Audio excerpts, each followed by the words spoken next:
The Kings get an epic comeback win over the shorthanded Denver Nuggets. They win 127-126. It was ugly in the first half, but man, was it beautiful in the second half, especially in that fourth quarter. Sabonis misses one game with the thumb injury. He comes back. He was huge. Fox was huge. Monk was huge. Jokic battled. The Nuggets were tough, even without Jamal Murray, Bruce Brown, and Aaron Gordon. But the Kings on the second night of a back-to-back had the place rocking, and they beat the Denver Nuggets tonight. I'm Deuce Mason.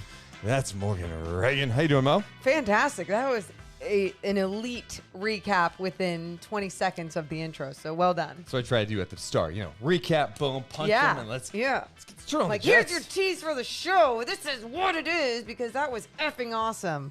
We got to go over the highs and lows of this game. We'll talk to the people, hear from some of the parties involved in tonight's game.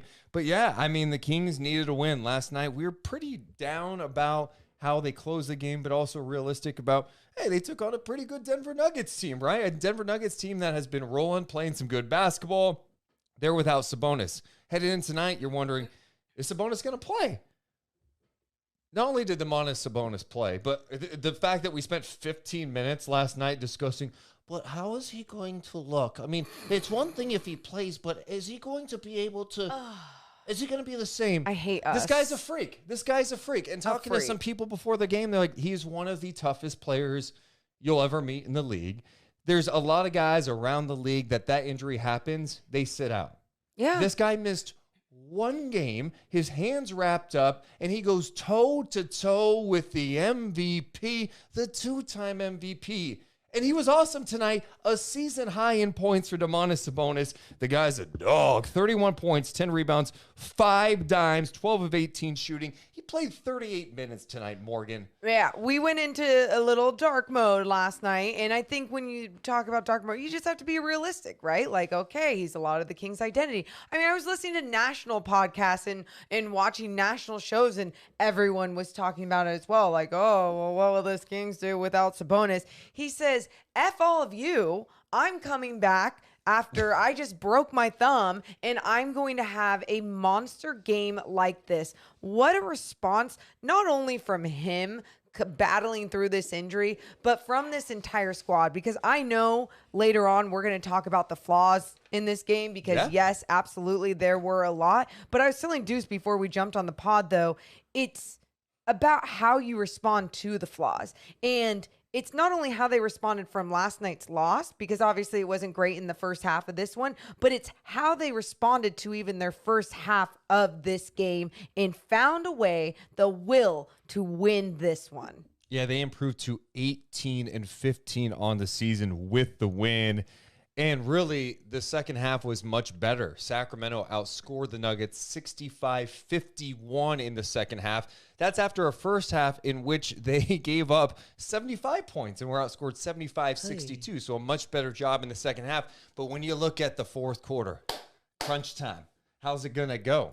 The Kings not only outscored the Nuggets in that quarter, Fox and Sabonis outscored the Denver Nuggets in the fourth quarter. Oh, my God. Which is pretty amazing. The fourth quarter numbers, Fox, Sabonis combined for 23.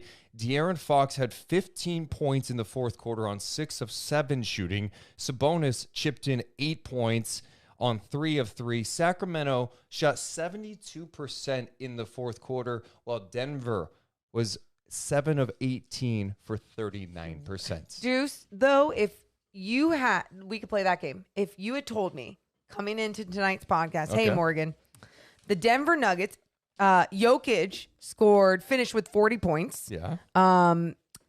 And the team shot 44% from 3-point land and 57% from the field. I would have probably been like, oh shit, like they got the W. They got the W.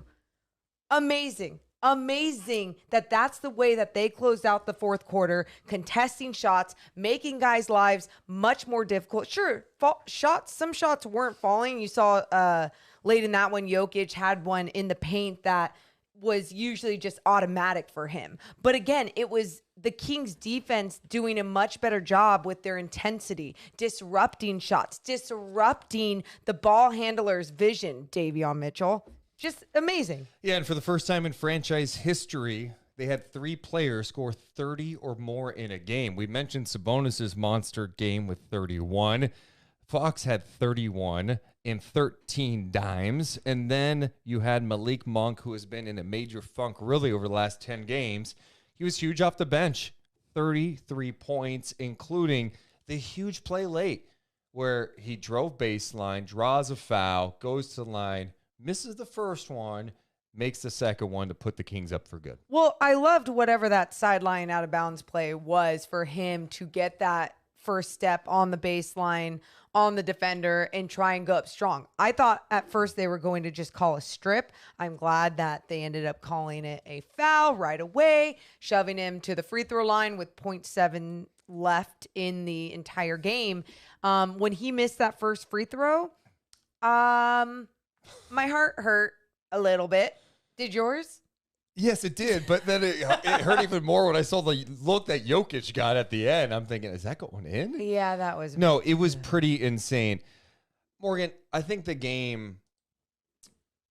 There were so many things that happened in that fourth quarter. One, Sabonis just kept them in this game because he was a monster tonight. Yeah. And Sabonis showed today why there is no disputing the guy's an all-star. He is the best guy on the team. It's by far. And when you have a guy that is willing to play with the injury he has, yeah, and not only willing to play that well, dude, I'm sorry. The rest of the guys instantly respect that. If you can't get behind that, if that doesn't fire you up in the locker room, then nothing will. It's contagious, right? The guy's a leader. And tonight, super vocal. Jordy said before the game, we got to push tonight. We got to make sure we're really pushing the pace. And Sabonis was totally the whole time keeping his guys engaged, like, let's go, instructing everybody. He is such an important piece, obviously, to this team, but vocally, he is so important, That's too. it. You talk about instructing everybody. Sometimes it's with body language. Sometimes it's with a play, a possession. Other times it's with his voice. And I just think what he's done as a vocal leader for this team is what every team in the NBA could possibly wish for. You know, in grabbing 10 rebounds, you know, that's a lot of him pushing the ball up, whatever it is, whether it's with the pass, whether it's him with the ball, pushing it up. He also finished with those 5 assists, but I love to see it though, because De'Aaron Fox, then the point guard, who also was pushing the ball up a lot tonight. They had 21 fast break points as a squad, ended with 13 assists, just dropping dimes, finding his guys, collapsing defenses to pay so much attention to him because he is such a threat when he has the ball right now. De'Aaron Fox did not score in the first quarter. He got it going a little bit in the second, but the Kings were having defensive issues. We'll detail those later on in the show. He was a monster tonight, and it was a great bounce back for him. It was a great bounce back for Malik Monk, who after the game last night tweeted out, I got to be better. My bad, Sacktown. Malik Monk was a lot better tonight. He definitely had some plays that were chaotic. Yeah. And some turnovers that were frustrating, but he was huge. And then after the game, Kevin Huerter retweets that tonight and says, he spoke it, killer, in all caps. And what I love about that is Kevin Huerter tonight only plays 17 minutes. Yeah. He's not grumpy.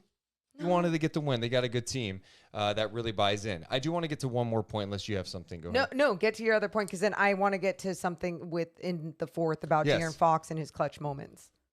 Well, let's go to Fox, because that's kind of where I was going. And this is a credit to De'Aaron, and it's a credit to Jordy Fernandez. I thought in the first half, not only did the Kings get destroyed, they were making defensive issues, but Jordy's rotations, he was subbing guys out left and right. I mean, we saw 7 different lineups, I think, in the second quarter. It was too much. We mentioned this last night. You got to let guys cook a little bit, especially when they're going. Fox needs to marinate a little bit. He needs to get out there. You can't just be playing 6 minutes, come out, come back in. Let him play a while. And I get when it's your coaching style to have a short leash, but at the same time, we've seen this team, and that you got to let people cook, right? You have to go by feel sometimes, right? And tonight, I'm giving Jordy a lot of love, because in that fourth quarter, De'Aaron Fox came in, let's rewind, 2:05 left in the third. Jordy goes to take him out at the 8:05 mark of the fourth quarter.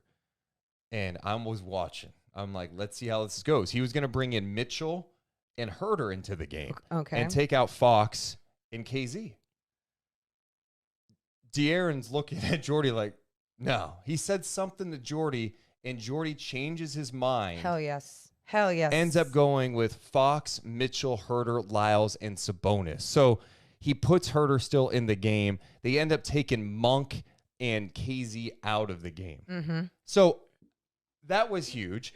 And then Fox ends up playing pretty much the rest of the game. He came out with 27.8 when they went like offense, defense at the end of the game, which is a smart play by Jordy. But he ends up pretty much playing from the 2:05 mark of the third quarter to the end of the game. Hell yeah. And it wasn't exhaustion. The guy carried the team. Let your best guys play.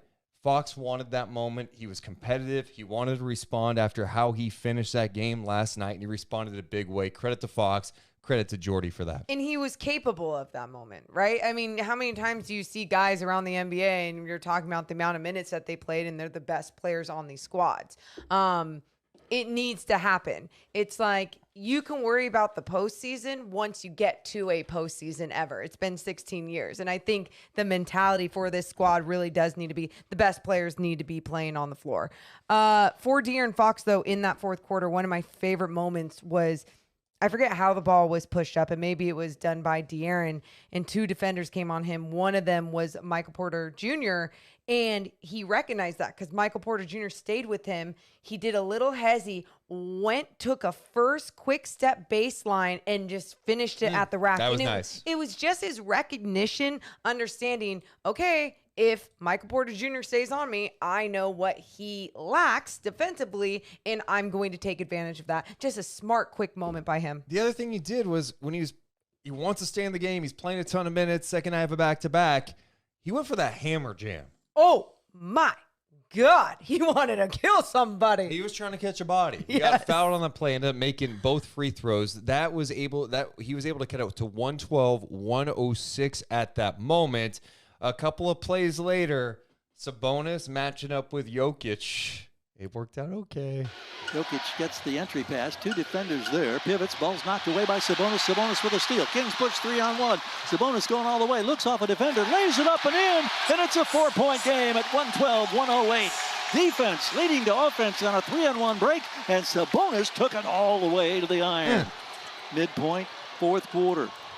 That was sweet. Was that the first time it became within 4, I believe, in that fourth quarter? Okay, and I remember feeling that going, this isn't real. Like, I just kept telling myself, like, okay, that's cute. That's great. I wasn't believing it. Just from what I saw from the night before, Nuggets know how to win. That ended up cutting it. And then, then after that, Herter had the steal, and then Fox scored on that next play, cutting it to 112 to 110. Uh-huh.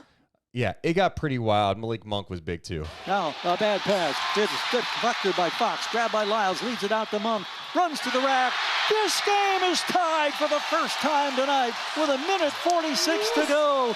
Defense leading to the breakaway opportunity. A season high 32 for Malik Monk.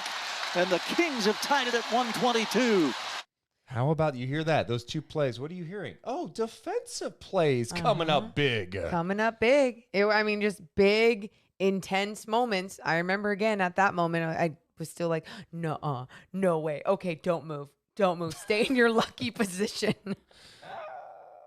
And then they weren't done. Fox with a huge jumper. Screen back to Highland, kicks to the wing. Kentavious Caldwell-Pope. It was partially deflected on a three-point shot. It's grabbed by Malik Monk. He gives it up to De'Aaron Fox, who's played extended minutes. Makes a move to the left, comes back right, pulls up, 19-footer. He's got the bucket, and Sacramento has a 2-point lead for the first time in the ballgame. 15 in the quarter for Fox, 31 on the night, but still 1:10 to go. A first lead of the game came out at the minute 10 mark. How about Davion coming up big with that deflection? Davion's defense down the stretch of this game on Bones, Highland, beautiful. Incredible, needed, amazing. It was a work of art. It's everything and more that you want to see from Davion Mitchell and his role, and especially on someone like Highland, who was just hitting everything, right? Having a great game again. It was someone that you had to worry about.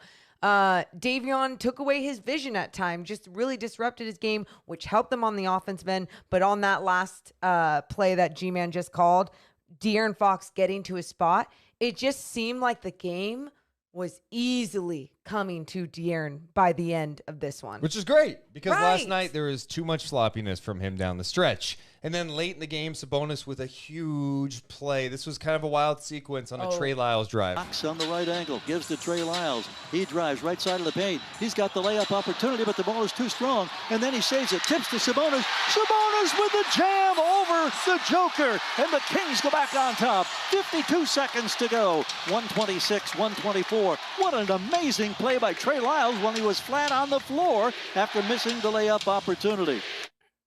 That was huge. We highlight Sabonis, but you wouldn't be able to talk about this game tonight without mentioning Davion Mitchell and without mentioning Trey Lyles, who ends up playing almost the entire fourth quarter for Sacramento. He had 6 rebounds and 3 dimes in that fourth quarter for the Kings. On the night off the bench, Trey Lyles played 25 minutes. He had 5 points, 9 rebounds, 4 assists, including 3 offensive rebounds for Sacramento. For the most part, I trusted Trey Lyles when he had the ball, when he was on the defensive end, being the big, strong body that they needed him to be, the presence in the paint that they needed him to be. My one second of frustration was that call that G-Man just had, and he was going up for that layup, and I was like, that was forced. But the fact that it kind of bounced around, fumbled back into Sabonis's hands for him to put them back on top, it was those things. They just all were clicking and staying together even in those moments. At the end, Malik Monk, we mentioned, he gets to the free throw line, misses 1 of 2. So the Kings are up 127-126 with 0.7 of a second left. So plenty of time. You know who they're going to at the end. Front court to our left. Back to us. Getting ready to put the ball in play is Bones Highland. He's handled the ball. Players break in various directions. Inbound to the Joker. Launches to beat the buzzer. It's no good. And the Sacramento Kings get the victory in dramatic comeback fashion. There is absolute elation at Golden One Center in one of the most satisfying victories, of course, this season for the Kings. Final is 127-126. What a ball game. What a comeback for Sacramento. The Kings end up shooting better than 50%. And we mentioned early tonight, when the Kings shoot better than 50%, they've now done it for a 15th time this season, and they are 14-1. Denver had been oh so good in games decided by 5 points or less. They had a 9-3 record. But tonight, it is Sacramento's night. Yes, they end up shooting just under 53%. They were 14 of 31 from 3, 19 of 25 from the line. And really quick, because that was G-Man's call, I know we always say, like, oh, man, Kings fans, the city, we all deserve these wins so much. Deuce, you and I have called some bad basketball, and it's not fun. G-Man has called so much bad basketball. He deserves this season more than anyone in the world. I'm just so happy that he's getting these calls in these big moments, and he's truly just making them special. Not only is he making them special, but these Kings players are just really doing something special out there, responding late in games with these clutch big moments. It's real. So the Kings are now 18-15 after this win. They win 127-126. I had a poll question for the YouTube chat. Oh, I know. I couldn't decide my answer. Who was the Okay. dog of the game? Who is your dog of the game? The options: Sabonis, Fox, Davion, or Monk. Wow. You only got 4 up there. Who's your dog of the game? There's so many good moments for each of them. I couldn't pick one. Okay, coward. Did you pick one? The answer is quite clear. It's the guy who people are like, is he going to be out 6 to 8 weeks? Like, is he going to need surgery? What about the free dog throw? of the game is Domas Sabonis for playing through this. Not only playing, going toe-to-toe with the 2-time MVP. He was spectacular in this game tonight. It's no disrespect to anyone else. Oh, I know it's There can only be one dog of the game. It's our dog of the game. I think dogs like travel in packs, though. So do they? Is that wolves? Whatever. whatever. Okay, everyone's a dog of the game on the Kings. No, but I go down the shut up. I go down the list and I look at Sabonis. Yes, like everything he did tonight, playing through a broken thumb. De'Aaron Fox with his late game execution as a point guard, as a leader as well. Davion Mitchell without his on-ball defense, what would that Nuggets offense look like? And then Malik Monk with the game-winning free throw practically. So it's just hard for me to pick one dog, okay? Where the poll question right now, the leader is Domas Sabonis. 43% of people saying he's a dog, where 26% give some love to Monk, 16% to Davion, and somehow Fox gets 14 because people in this town just won't love De'Aaron Fox until, I don't know, the Kings win a championship or something. Sleep on it. Hey, the Fox critics are really, really loud anytime the Kings lose or if he has some tough moments. Yeah. They don't show up the same way on a night like tonight. Now, Fox needs to do it consistently, but I love the response. And tonight, like, he's like, yeah, keep me in the game. I want to play. And he had 15 points, fourth quarter comeback. That's how you get it done.